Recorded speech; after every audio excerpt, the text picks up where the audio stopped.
And we're back, guys. Welcome to Tennis in a Minute. I'm your host, Good Energy. I give you the rundown on tennis coverage every day, and today we're taking a look at the second round here in New York City. Predictions, they're all free. Just do me a favor. If you're listening to this right now, like the video, guys. Show some love. Again, thank you for the support. Madison Keys taking on Maya Joint. Now, listen, these two have never played before. I've been talking about Joint. She's someone you want to watch out for. She decided to go to college, and I think that's going to give her a lot of free resources to help her game and help her evolve.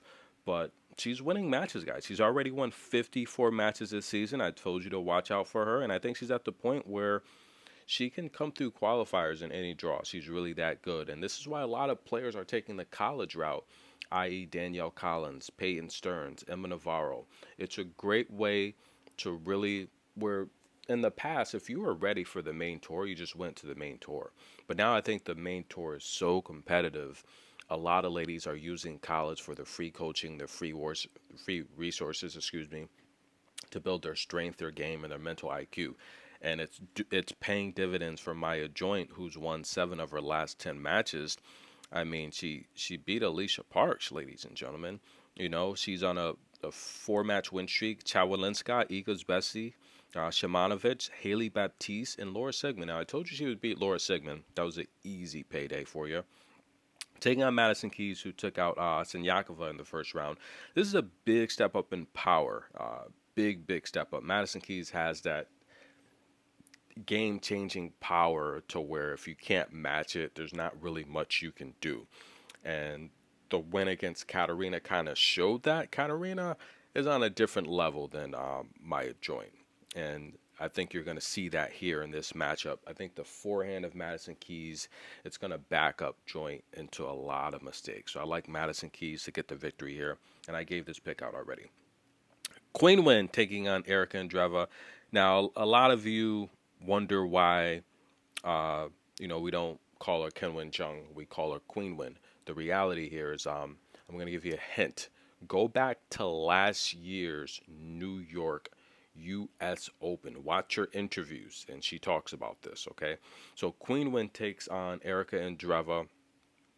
It's going to be a good matchup, and I said it would be, right? So Qinwen's the 7th seed, and Erika Andreeva, she had to really fight to get into New York. I mean, she's had to qualify so often the last couple of years, and finally she's resting at the 75th world ranking. And I think it's comfortable for her to come into a big tournament not having to qualify. I think it's a lot of pressure, especially with your 3-year younger sister playing so well. But she's won 5 of her last 10. The win against Yu Yan, very impressive. We saw Qinwen pushed to the brinks with Amanda Anisimova. She's not going to have that type of power to worry about with Andreeva, but she's going to have to be consistent with her forehand because Erika does have deep balls. If she's not consistent serving, setting up that attack, because Qinwen's defense is not great. So if she's not consistent serving, Erika could go ahead and break. You know, Erika's always going to be there in these service games. She's going to win points off of her opponents. She's going to win 15, 30 points off of her opponents. And if Qinwen has a slip up in her service game, she will be broken and Erika will surge ahead because Erika's pretty consistent. But I think Qinwen should have enough to get past Erika Andreeva, so the pick is for Qinwen to defeat Erika Andreeva.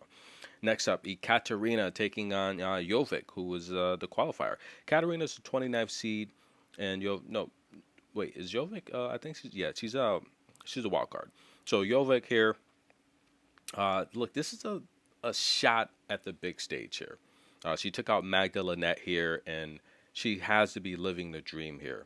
But Ekaterina is going to come with a little bit too much power. I like the win over Tomova. Tomova's seasoned. She's a veteran, great backhand. I like Ekaterina to defeat Jovic in this matchup. Harriet Dat, the Brit, taking on Marta Kostyuk, who was the 19th seed here. These two ladies, the head-to-head is 1-1. They've played on grass, and I talked about Dart's career on grass in the past, being from the UK. She has a losing record, but the last couple seasons, or should I say the last 3 seasons, she's managed to win 21 matches on grass, which is kind of changing that tide, right? And the same with, her bestie, I guess, if you will. Or is it her bestie? Any cat fights on grass?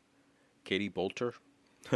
But Katie Bolter had a tough match against Sash.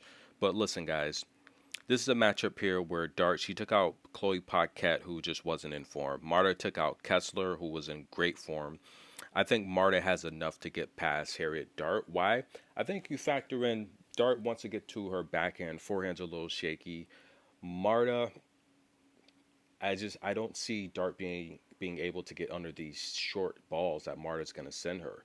You know, you need range to really fire a good backhand, and Marta stepping inside the baseline, coming forward, it's going to make Dart very discombobulated. So I like Marta Kostyuk to get the victory here. Those are the picks, guys. Madison Keys, Qinwen, Ekaterina, and Marta. Enjoy.